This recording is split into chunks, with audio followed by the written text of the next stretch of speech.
शांति। आज 1 मई है और आज से हम बाबा के तपस्वी जीवन के लिए योग के प्रयोग द्वारा सिद्धि प्राप्त करने वाले अव्यक्त इशारे सुन रहे हैं। तो आज बाबा का प्रथम अव्यक्त इशारा है।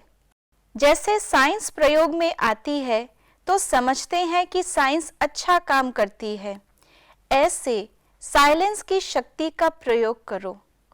इसके लिए एकाग्रता का अभ्यास बढ़ाओ। एकाग्रता का मूल आधार है मन की कंट्रोलिंग पावर, जिससे मनोबल बढ़ता है।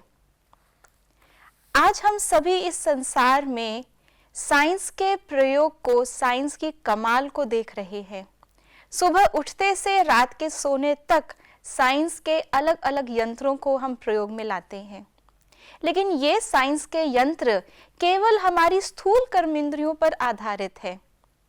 जैसे हम वही ध्वनियां सुन पाते हैं जो कि हमारे कान स्वीकार करते हैं, उस रेंज के बाहर की जो अन्य ध्वनियां हैं वो हम मनुष्य के मन और हम मनुष्य के कान नहीं सुन पाते हैं। ऐसे ही आंखों की भी एक देखने की रेंज है, हर चीज की एक रेंज है, फिजिकल लिमिटेशन है। जहां साइंस थोड़ी सूक्ष्मता में गई, उसका आधार रहा कि जो साइंटिस्ट, जो विशेषज्ञ, जो खोजक थे, उन्होंने सूक्ष्मता में जाकर के खोज की। इसलिए साइंस का आधार रही है साइलेंस।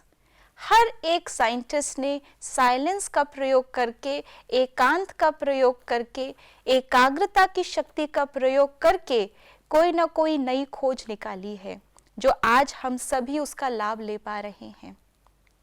कहीं तो एक ओर हम अणु के भी अंश को खोज निकालते हैं, तो वहीं दूसरी ओर सूरज, चांद और इस आकाश गंगा से भी पार जो अन्य आकाश गंगाएं हैं, वहां तक भी साइंस अपने यंत्र द्वारा और सूक्ष्म शक्ति के द्वारा वहां के भी दृश्य हमें दिखाती है। तो जब मनुष्य का मन साइलेंस में जाकर के इतनी खोज कर सकता है, तो जैसे कि गीता में भी कहा गया है और हम सबको भी बाबा ने बताया है कि आत्मा वो तो मन से भी सूक्ष्म है और आत्मा की अनादि स्टेज है साइलेंस। हमारी आदि स्टेज भी है स्वीट साइलेंस। तो जब हम अपने निज अनादि और आदि गुणों में टिकते हैं, तो हम इस साइलेंस की शक्ति को प्रयोग कर सकते हैं, जो साइंस की भी जननी है। तो जब साइंस की शक्ति को आज हम प्रयोग में ला रहे हैं, उसके बेनिफिट्स हम देख रहे हैं, तो इस साइलेंस की शक्ति के बेनिफिट्स भी अपरंपार हैं। जितना ज्यादा हम इस साइलेंस की शक्ति को प्रयोग करते हैं, हम आत्मा की गहराइयां यानी कि 84 जन्मों के भी अपने संस्कारों को देख पाते हैं, समझ पाते हैं, परमात्मा का भी अंत पा सकते हैं।